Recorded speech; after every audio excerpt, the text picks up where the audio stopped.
नमस्कार मित्रांनो, जय शिवराय. पुन्हा एकदा आपल्या सर्वांचं आपल्या किल्ले दर्शन या चॅनलवर मनापासून स्वागत. तर आपले सर्व जे व्हिडिओ तुम्ही नेहमी पाहत असतात त्याबद्दल मी सर्वांचा आभार आहे, ऋणी आहे.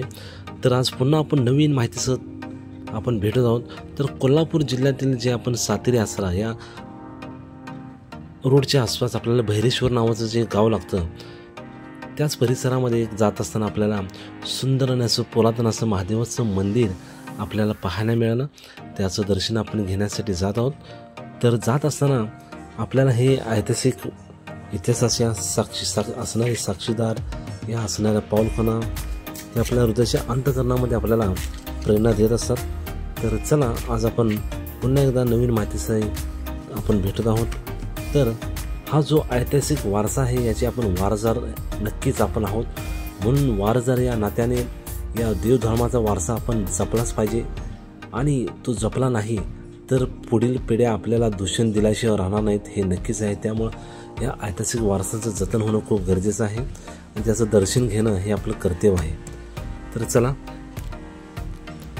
तर या महादेवाच्या मंदिरामध्ये आपल्याला सुरुवातीला विठ्ठल रुक्मिणी आपल्या देवदेवतांचं दर्शन आपल्याला पाहायला मिळतं. संपूर्ण अंतर्गत भागातील रचना जी आहे संपूर्ण दगडामधील आहे. खूप सुंदर आणि जबरदस्त मंदिर आहे. अंतर्गत भागामध्ये महादेवाची पिंड असेल, शक्तीचं प्रेरणास्थान आपल्याला पाहायला मिळतं. त्याच पद्धतीने नंदी बैल आहे. खूप अशा गोष्टी अंतर्गत भागामध्ये आपल्याला पाहायला मिळतात. प्रत्येक गोष्टी पाठीमागं काही ना काही इतिहास आहे, काही ना काही त्याचं कारण आहे. अशा भरपूर गोष्टी या परिसरामध्ये आपल्याला पाहायला मिळतात. बाहेरून जरी आपल्याला हे मंदिर नवीन दिसत असलं तर अंतर्गत रचना ही जुन्या पद्धतीचीच आहे. तर हे पहा, दगडी खांब याची रचना आपण पाहत आहोत.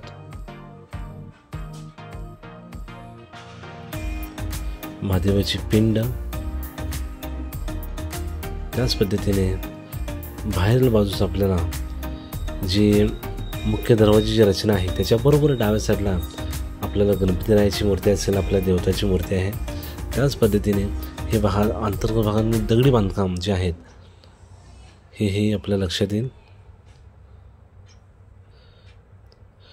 अशा ऐतिहासिक वारसा असणारी भरपूर मंदिरं आपल्या कोल्हापूर जिल्ह्यामध्ये सुद्धा आहेत, परंतु त्याची काही नावं लोकांना माहिती नाहीत किंवा ते अपरिचित आहेत. त्यासाठी आपण आपल्या किल्ले दर्शन या चॅनलच्या माध्यमातून जेवढ्या जास्तीत जास्त मंदिरांची माहिती पोचवता येईल, त्याचं दर्शन तुम्हाला घडवता येईल, यासाठी हा आमचा आपल्या किल्ले दर्शन या चॅनलच्या माध्यमातून एक छोटासा प्रयत्न आहे. तर असेच नवीन नवीन व्हिडिओ पाहण्यासाठी आपल्या किल्ले दर्शन या चॅनलला लाईक करा, शेअर करा, सबस्क्राईब करा आणि व्हिडिओ हा जर आवडल्यास तर नक्कीच आपल्या मित्रांना शेअर करा. कारण हेतून जे पुढचे जे व्हिडिओ आहेत संपूर्ण कोल्हापूर जिल्ह्यामधील, कोल्हापूर शहरामधील कमीत कमी 200 ते 250 मंदिरे आम्ही तुम्हाला दाखवणार आहोत. तेही अपरिचित अशी मंदिर आहेत. तर व्हिडिओ कसा वाटला याबद्दल नक्कीच कळवा मित्रांनो.